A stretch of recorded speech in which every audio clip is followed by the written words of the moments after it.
검찰 독재 지금 이거 대책위에서 지금 뭔가 내놔야 되는 거 아니에요? 네, 저희 그래서 성명서도 어제 했고요. 네.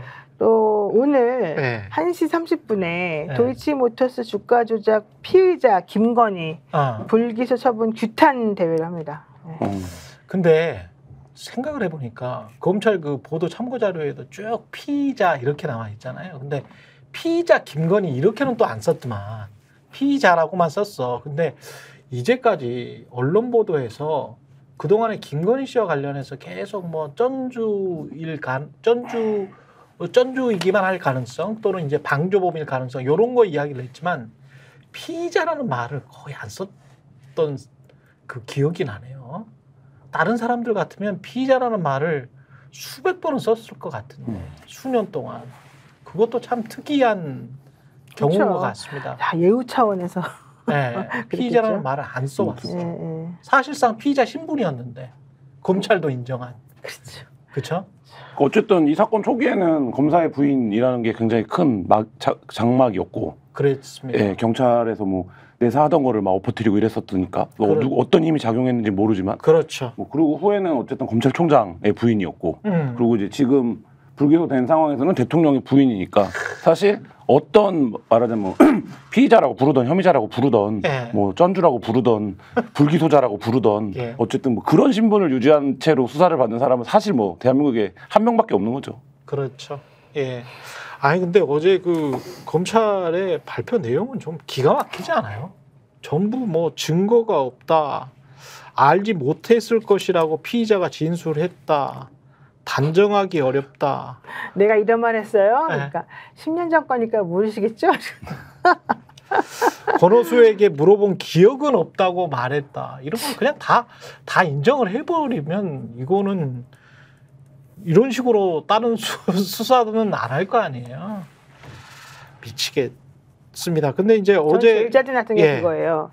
그 지난번에 검사님들이 분명히 이 건으로 인해서 김건희 씨가 이득 본 거는 14억이고 최은순 씨가 이득 본 건 9억이다. 그렇지. 그래서 두 모녀가 이득 본 거는 24억이라고 했잖아요. 예. 근데 검사들이 말한 거였거든요. 23억. 예. 23억. 예. 그랬는데 이번에 이 불기소 처분 이유서에서는 실제 정상적으로 작동된 그 거래와 이 불법적으로 작동된 거래가 혼재해 있기 때문에 이 둘 간의 거래가 혼재되는 상황에서 취한 이 금전적 이득액은 우리가 계산할 수 없다 이렇게 말하잖아요. 난 이런 식으로 자기네가 계산 못하겠다고 한 건 내 생전 처음 봐요. 게다가 다른 피의자들의 재판에서는 그러면은 이런 식으로 구분을 못 해냈냐? 아니거든요. 아니 그리고 이 23억은 한국 거래소에서 거기서 인정해 준 거예요. 거의 거기가 인정한 거잖아요. 더 웃긴 그 거. 정도 수익을 얻었을 것이라고. 자, 그래서 제가 생각해 봤어요. 이걸 왜 이렇게 할까? 이게요, 만약에 범죄 수익으로 혹은 범죄에 공하여진 물건이나 범죄로 인해서 얻어진 물건이거나 그렇죠. 범죄 수익이라고 판단이 된다면 이건 어떻게 해야 됩니까? 추징해야 돼. 추징. 그렇지. 몰수하거나. 그렇지. 이거 안 해주려고 지금 그러는 것 같아요. 당신 다 가지세요. 이거 돈 내가 안 뺏을게요. 이러려고. 지난번에 내가 파우치 가져가서 미안해요. 이거 같아요. 미치겠어 진짜. 이게 말이 되냐고요. 예. 근데 브리핑하면서 거짓말도 했대. 아, 얼마나 거짓말 많이 하는지 몰라. 거짓말을 지금 저 도이치 사건 관련해서 압수수색을 했었다. 네, 어제 MBC가 보도했죠. 압수수색 신청을 했는데 법원에서 다 영장을 기각했다 이렇게 주장을 했는데 그게 사실이 아니더만. 알고 봤더니 코바나 컨텐츠 관련된 것만 한 것이고 그렇지. 이와 관련된 건 안 했다. 그 구분을 제대로 해서 말해주지도 않고 어제 뭐 4시간 그러니까 처음 봤습니다. 불기소 그러니까 검찰이 뭐 예를 들면 전직 대통령이라든지 재벌 총수를 기소할 때 우리가 이렇게 수사를 열심히 해갖고 이렇게 다 낱낱이 밝혀냈고 그래서 우리가 이렇게 기소하는 겁니다. 이거를 하는 것도 저는 2시간 넘어가는 거는 본 적이 없는데 자랑할 때도. 네, 자랑할 때도. 근데 불기소를 하면서 4시간 브리핑을 하는데 이 불기소 4시간 동안 얘기를 하면서 이 사건이 굉장히 오래됐기 때문에 언론을 통해서 보도됐던 증거들 정황들이 차고 넘치거든요. 근데 그것들이 빠진 게 너무 많아요. 그러니까 예, 검찰 수사에서 BP 패밀리도 그러니까 뭐냐면 김건희 씨가 유죄이거나 공동정범이거나 적극적으로 관여했다라고 하는 증거들이나 단서가 엄청나게 많이 나와 있거든요. 그렇죠. 그거는 다 무시한 거야. 그건 다 절로 보내버리고 김건희 씨가 몰랐을 수 있다 내지는 뭐 주포나 다른 사람들이 이 사람에게 이걸 말을 하지 않았다 이런 얘기들을 그렇죠. 다 잔뜩 써놨는데요. 네. 제가 억울하고 제가 속상한 거는 뭐냐면 그렇다면 권오수 씨가 이 회사의 오너잖아요. 그렇죠. 오너로부터 이 사람이 주식을 사고 팔아라는 지시를 받은 거잖아요. 그렇죠. 그리고 오너로부터 30~40%의 이익을 특정해서 약속받은 거잖아요. 그렇죠. 이거 내부자 거래는 왜 조사 안 했죠? 그러니까. 내부자 거래 당연히 조사해야 되는 거예요. 주가 조작에 관여 안 했다 하더라도. 그리고 실질적으로 이 김건희라는 사람은 그렇게 자기가 재산이 한 60억 정도 있는 데서 예. 40억이라는 큰 돈을 집어넣었어. 그렇지. 그렇게 많은 돈을 집어넣었는데 단순히 친밀한 관계이기 때문에 집어넣어요, 돈을? 이 자기 전 재산을? 아니잖아요. 자, 그러면 이 상황에서 무엇을 고려할 수 있느냐? 미필적 고의를 고려해야 된다는 거예요. 미필적 고의. 아, 이거 이상하다. 이거 이상하다. 이거 분명히 뭔가 조작의 냄새가 나는데 어떻게 이렇게 집어넣어가지고 뭘 어떻게 하겠다는 거지? 왜 나에게 손해를 안 미치겠다는 거지? 이거는 뭔가 자기네가 해보겠다는 건데 이거를 왜 생각 못하죠? 당연히 생각할 수밖에 없는 건데. 그렇죠. 근데 이 검사님들은 아유 우리 순진한 여사님은 그런 것도 생각 못하고 그 전에도 그런 조정 거래를 해본 적이 없으니까 이분은 내가 언제 그런 말 했던가요? 기억이 안 나네요. 그러겠죠. 10년 전에 기억이 안 나겠죠. 이런 식으로 해가지고 이분을 그냥 무슨 알프스 소녀 하이디를 만들어 놓은 거예요. 알프스 소녀. 그 순진무구한 하이디를. 알프스 소녀 하이디는 매일 뭐 오빠 하고 다니고. 그러니까 오빠하고도 막 뛰어다니고 내가 얼마나 하이디를 좋아했는데 아유 진짜 속상해 죽겠어요. 말이 딱 기가 막혀버린 김민하 평론가는 어제 검찰의 보도자료를 좀 보시고 어떤 생각이 들던가요? 그러니까 어제 이제 이 방송을 하기 전에 이제 저희가 보지 않았습니까? 나왔죠. 네. 그래서 어제 방송에서도 말씀드렸는데 성의가 없습니다, 보도자료가. 성의가 없고 네. 그 뭐 명품백 수수 의혹 얘기할 때는 뭐 PPT를 100장을 가져오고 뭐 설명 뭐 하고 이랬잖아요. 근데 어제 4시간 동안 이제 이 기자들하고의 이제 질의응답이 있었다고 말씀해 주셨는데 4시간을 얘기할 거리도 없어요. 그 보도자료 보면은 지금 말씀해 주신 것처럼 시세 조정범들이 김건희 여사는 우리가 시세 조정하는 거를 몰랐을 거다라고 증언하더라. 요거 하나랑 그다음에 지금 말씀해 주신 것처럼 김건희 여사가 그 외에 별달리 시세 조정하고 있다는 거를 알았다는 증거가 없더라. 요 2개의 논리를 가지고 다 방어한 거거든요. 그렇죠. 그러면 4시간 동안 얘기할 게 뭐 있습니까? 근데 왜 4시간 동안 이거를 설명했습니까? 뭘 설명한 거예요? 기자들이 이게 납득이 안 되는 지금 우리가 얘기하는 것들 있잖아요. 납득이 안 되는 너무 많아. 너무 많으니까 네. 그걸 다 물어본 거예요, 기자들이. 지금 기존에 나온 JTBC 보도나 이런 걸 보면 이런 얘기도 있는데 그건 왜 없나요? BP 패밀리라고 있다던데 그건 어떻게 생각하시나요? 예. 이런 거 있는데 그건 어떻게 생각하시나요? 검사가 뭐라고 답합니까? 모른다고 답을 하잖아요. 내가 모르겠다. 예. 검사가 모른다고 답을 하는 게 그럼 그 똑바로 수사를 한 겁니까? 그리고 BP 패밀리라는 게 JTBC가 지어낸 용어입니까? 이 사람들이 가가지고 진술한 내용이잖아요. 거지. 그걸 모른다고 답을 합니다, 검사가. 그게 기자들하고의 질의응답에서 4시간 동안 한 얘기의 내용이고, 그리고 어제 보도자료를 보면은 최대의 언론이 궁금해하는 그 최대의 쟁점, 그러니까 언론이 궁금해하는 최대의 쟁점, 방조 혐의가 인정된 손모 씨하고 김건희 여사와의 차이는 무엇일까요?라는 점. 그러니까는 방조 혐의가 손모 씨 인정됐기 때문에 김건희 여사도 방조 혐의 정도는 인정해줘야 되는 것이 논리적으로, 형식 논리적으로 맞지 않나요?라는 거에 대해서 표를 만들어가지고 구분을 해놨잖아요. 예. 손모 씨는 아주 전문적인 이런 투자자이기 때문에 방조 혐의가 성립이 되려고 하더라도 전문적 투자 지식이 있다는 것이 전제돼야 하는 반면 김건희 여사는 전문적인 투자 지식이 없는 일반 투자자이기 때문에 그것은 방조 혐의가 성립이 되지 않는 그 전제 자체가 없는 거다. 이렇게 해설해놨는데 일반 투자자인데 도이치모터스 이사 명함을 찍고 다녔어. 그런 명함을 찍고 다니고 권오수와 20년 친구고 전환 사채를 가지고 거래를 하고 네. 그다음에 40몇 억 거래 규모가 40몇 억이잖아요 지금. 권오수 아들은 왜 초대한 거야 취임식 때? 그러니까 이런 부분들을 가지고 이런 부분들에 대해서 질문을 해도 네. 증거가 증거가 없다, 모른다, 시세조정범들이 인정하지 않는다 이렇게 답을 했다면 이것은 검사가 아니라 이것은 김건희 여사의 변호인이 하는 얘기죠 이거는.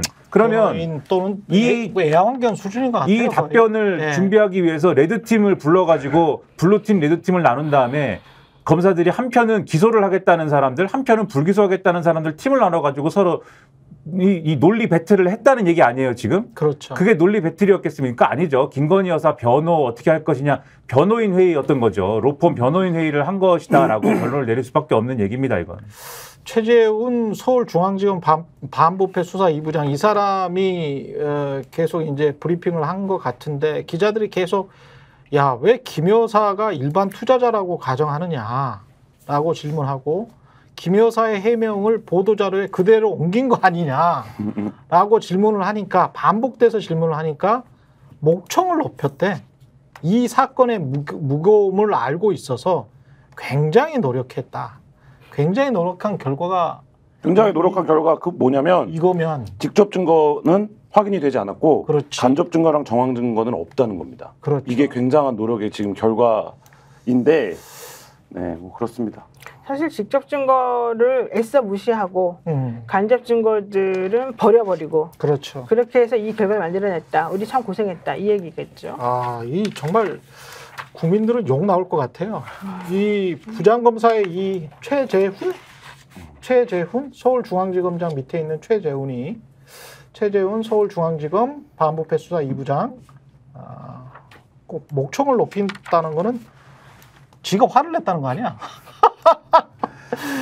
얼척이 없네, 얼척이 없어. 그리고 윤석열, 예, 말씀하세요. 저는 한동훈 대표의 어제 인터뷰도 굉장히 비겁하다고 느꼈는데 예. 그 전에 한동훈 대표가 김건희 여사 수사 관련해서 계속 뭐라고 얘기했습니까? 애초에는 법리대로 될 거다. 그게 문제가 있으면 이렇게 얘기하다가 한 2주 전에 말을 완전히 바꿨죠. 뭐라고 바꿨습니까?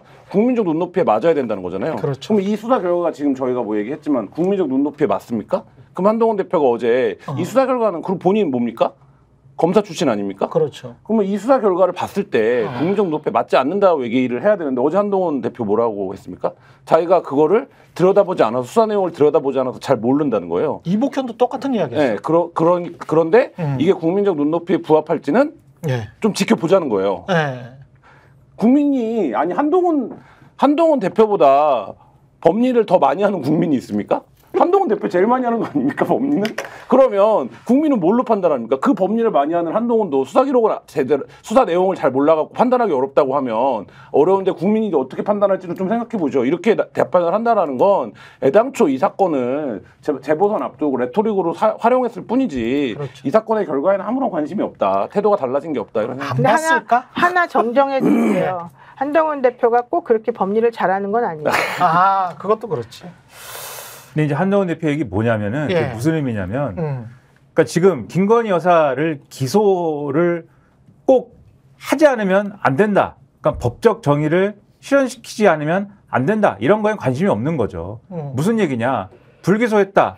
그럼 여론이 아마 생각보다 많이 악화될 텐데 그 여론 얘기를 하는 거잖아요. 지금 이 얘기는. 그렇죠. 여론이 악화될 텐데 네. 그 여론을 뒤집을 만큼의 용산 또는 김건희 여사의 무슨 대응책이 나오는지를 보고 그 대응책이 안 나오면 제가 가서 한번 얘기를 해보겠습니다. 여기서 얘기를 해보겠다는 거는 새삼 기소를 하세요라는 얘기겠습니까? 그게 뭐 사과를 하시면 어떨까요? 라든지 활동 중지를 하면 어떨까요? 라든지 김건희 라인을 정리하면 어떨까라든지 법적 정의를 실현시키는 것과는 별개의 어떤 대응, 정무적 대응, 정치적 대응을 요구하겠다는 얘기거든요. 근데 그렇죠. 그거는 또 별개의 얘기인 것이고 김건희 여사의 활동과 관련된 별개의 얘기인 것이고 지금 얘기는 이거를 기소하는 게 맞느냐 틀리냐 이 법적인 게 어떻게 되냐를 물어보고 있는 거잖아요. 예. 그런 식으로 대답을 회피하고 법적인 정의를 실현하는 거에 대해서 무관심해하면 안 되는 것이고 당장 지금 뭐 좀 이따 얘기하겠지만 당장 지금 답을 해야 될 거는 시험대에 오르는 거는 이런 식으로 검찰이 이런 식으로 처분을 했다면 바로 얘기를 할 거는 이런 식으로 검찰이 다루는 사건에 대해서 어떻게 해야 됩니까? 특검을 가야 되잖아요. 그렇죠. 특검에 찬성합니까? 반대합니까? 그것부터 대답을 해야죠. 그렇죠. 그리고 특검 이야기하기 전에 이제 심우정 검찰총장에 대해서 민주당이 탄핵 소추를 하겠다라고 지금 기자회견 한 것 같은데 이 검찰총장은 자기는 직무 배제돼 있다고 또 그럴 거 아니에요? 네네. 네. 지금 더불어민주당에서 검찰이 도이치모터스 주가 조작 의혹 관련해서 윤석열 대통령 부인 김건희 여사를 불기소 처분했기 때문에 어제 저희들이 이제 긴급 기자 성명회를 발표를 했고요. 이와 관련해서 기자들이 안 그래도 물어봤어요. 네. 그렇다면은 뭐 그 이창수 지검장이라든가 심우정 총장이라든가 어떻게 할 생각이냐. 저희들이 이제 논의를 해보겠다고 했는데 실질적으로 심우정 검찰총장에 대해서는 탄핵 소추를 추진하는 것으로 얘기가 됐고요. 조승래 수석 대변인이 오늘 최고위원회에서 네. 끝나고 난 다음에 기자들한테 이런 말을 했답니다. 검찰총장 탄핵에 대해서 지도부 차원에서 공유가 있었고 진행하는 것으로 결론을 냈다. 그렇지만 탄핵 소추의 절차와 시기는 원내 지도부와 협의할 것이다. 아, 원내 지도부와 협의한다. 그리고 오늘 1시 30분에 그 국회 소통관에서 이에 대해서 긴급하게 여러분들하고 만나겠다 이런 얘기했습니다. 저도 그래서 이거 방송 끝나고 갈 겁니다. 근데 윤석열 대통령은 이 판에 어제 그렇게 또 이야기를 했네요. 끊임없이 생산되는 가짜 뉴스들이 자유민주주의를 위협한다. 우리 사회를 교란하는 거짓 선동과 가짜 뉴스를 물리쳐달라. 어떤 게 가짜 뉴스고 뭐가 문제라는 건지 좀 알려주면 좋겠는데. 아니 근데 본인이 김건희 씨와 관련된 주가 조작 의혹 사건과 관련된 그 말했던 것들 있잖아요. 그 모든 게 가짜 뉴스 아닙니까? 사실 자기가 한 게 입벌군데. 지금 이 선동과 가짜 뉴스를 가장 일삼고 있는 대한민국 한 명은 명태균 씨 아닙니까? 명태균 씨 잡아서 아니 그럼 명태균을 차라리 잡든지. 그래. 명태균이 인지를 잡고 있어서 김지현마저도 말을 못한대잖아요. 명태균이 인지로 잡힌 자는 누구야? 체리 따봉인 것 같습니다. 체리 따봉에? 체리인 것 같습니다. 아, 체리인 거예요? 윤과 김. 야, 근데 김재원이 뭔가 좀 할 것처럼 보이더니 인지를 잡고 있으니 우리 자극하지 말자. 야, 난 그 말에 진짜 정치 이렇게 하는구나 배웠어요. 아니 근데 윤석열 씨가 이렇게 이야기를 하면 손뼉치고 박수하고 뭐 퍼포먼스 했다는데 8,000명의 참석자들과 함께 바르게 살기 운동을 주창을 했다네요. 여기서 또 강릉에서. 네, 이제 기쁠만 합니다. 진짜 대통령이 자기 고백과 고해 성사를 한 것이지 않습니까? 가짜 뉴스 본인이 가짜 뉴스를 생산하는 거에 대해서 자기 비판을 하면서 앞으로 바르게 살겠다 이렇게 얘기를 했기 때문에 바르게 살기 운동본부들이 좋아한 것이 아닐까 이렇게 생각이 됩니다. 이 와중에 윤 대통령의 지지율은 22%네요. 오늘요? 네. 한국갤럽? 대통령 국정 지지율 22%, 특히 김 여사 관련 부정 평가가 많이 늘었다. 22%면 한국갤럽에서는 거의 최저치인 것 같은데? 네, 갤럽이 15일에서 17일 사이에 최저치 20%였던 것 같고 20%였어요. 조사를 했는데 상대적으로 비슷한 거죠. 윤 대통령 국정 수행에 대한 긍정 평가는 22%이고요. 직전 조사에서는 23%였대요. 그러니까 직전 조사보다 이제 물론 오차 범위 내니까 그러긴 한데 23, 22 1%포인트 하락했고요. 이 회사 조사, 그러니까 갤럽에서 조사한 것에 따르게 되면 윤 대통령에 대한 지지율이 8월 말부터 계속해서 20%에서 23% 그렇죠. 박스권에 갇혀 있다. 근데 부정 평가는 68%다. 근데 이번에는 그러니까 지난번에 68%였는데 이번 주는 69%다. 이걸 또 박스권이라고 하냐? 이거 바닥권이라고 하거든요. 그러면 뭐 바닥권은 뭐야? 바닥권은 10%대를 바닥권이라고 생각하는 거예요? 예전에 갤럽에서 박근혜 대통령이 5%대를 찍은 적이 있으니까. 그것까지 가야지 이제 바닥권이다.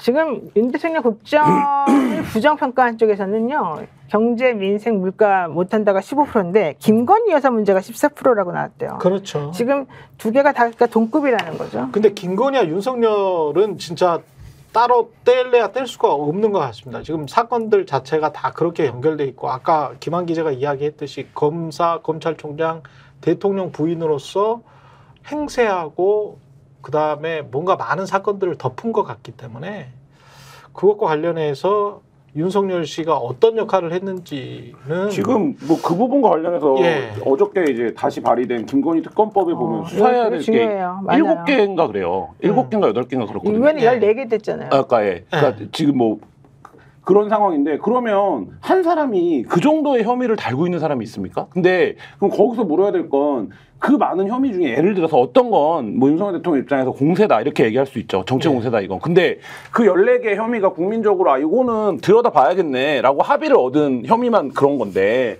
그렇다라고 하면 왜 그동안 수사기관은 이거에 대해서 단 한 번도 처벌하지 않았냐. 이 질문이 첫 번째고 두 번째는 일이 이렇게까지 된 이유는 뭐냐면 그거를 제때 사과하거나 제때 정리하거나 제때 처분받거나 하지 않고 계속 말하자면 뭐 힘으로 방어해 온 거예요. 그 방어의 압력으로 방어해서 버티다가 지금 압력이 가해지니까 지금 찰랑찰랑한 이런 상황 아닙니까? 근데 왜 상황을 이렇게까지 끌고 와서 이렇게까지 일을 만드느냐. 한 명 때문에. 스픽스는 말하는 언론입니다. 대세는 유튜브, 그중에서 스픽스. 좋아요, 댓글, 구독, 알림 설정. 여러분이 저희를 사랑해 주시고 우리가 여러분을 사랑하는 4가지 방법입니다.